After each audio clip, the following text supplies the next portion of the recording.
Another team that was expected to go big in season 2023, the Cronulla Sharks, their latest loss coming at the hands wasn't just a loss, it was a heavy defeat, Gal, to the Warriors. 2 wins against top 8 opposition this year. What does that say to you? Oh, look, it's not great. I think the loss on the weekend was really hard to watch as a Sharks fan and a former player.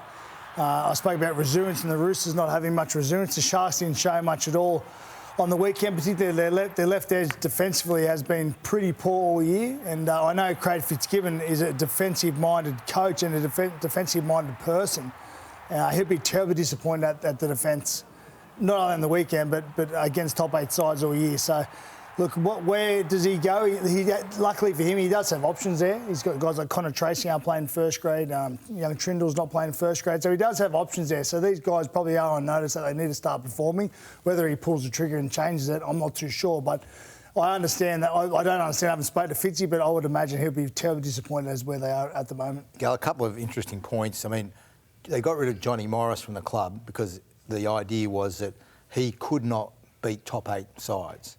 That not a lot's changed in that area over the last couple of years, has it? Well, I think when you look at the club itself, I think the club is in probably a happier place. I mean, I enjoyed John Morris. I like John Morris. I had him as coach for my last year. I certainly had no issue with him as a person or as a coach, but they've moved on. They moved on 2 years ago but now. The problem's still there, isn't it? Well, yeah, maybe. Look, in saying that, when Johnny Morris last coached, they might have been knocked out first week of the semis. Last year they finished in second position. They had a pretty good season in Fitzy's first year. So I don't think bringing Johnny Morris back into the argument is really fair on Fitzy or even fair on John Morris. I don't think that's right. But look, I think I've got no doubt Fitzy's not happy where they are at the moment. I've got no doubt he'd be very, very upset about the weekend's performance, and they need to turn it around quick, smart. You mentioned a couple of blokes who could come up, but you didn't mention who's in the side. I mean, Matt Moylan, is that you're talking about? Oh, well, you always got to look at the left edge. The left edge defensively has been an ordinary year. You know, Matt Moylan, Sifatala, guy that left edge there, that'd be under the pump, I would imagine. As I said, I haven't been down to training. I haven't seen the boys since they come back from New Zealand, but I imagine that they would be under the pump. They need to perform. The left edge has been an issue for the Sharks all year, not just on the weekend. So that's an area that they certainly need to perform. And look, it's a big couple of weeks coming up for teams like the Sharks and the Parramatta Eels. They've got a pretty hard run coming to the semi-finals. If they don't turn around quick, smart, I think one of them 2 teams are going to miss out. If they don't turn around, and they need to start winning. This week's a big game for the Sharks, Manly at home. They've got to get the win there and then go on to beat some of these top 8 sides. Penrith and the Rabbitohs come up after that. Huge few weeks. It's a big few weeks, but Parramatta's pretty similar. Parramatta were very lucky to get away with the win yesterday, and they've got a pretty tough run going as well. So both teams need to start performing. Quick thought from you, Gus. Can the Sharks, they're 6 at the moment, can they stay in the 8?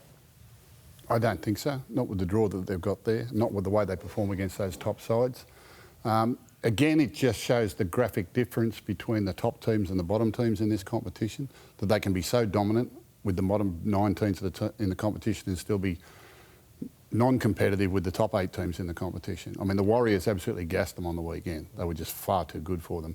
And they're a long way away from being semi-final challenges, I would think. If they get there, I think they'd be cannon fodder, which is what happened to them last year. Same thing happened last year. They sort of got through to the top 4, but went out in straight sets in pretty big scores. And I know Craig Fitzgibbon was devastated at their defence in the big games, but nothing much has changed this year. They've got points in them against the weaker sides.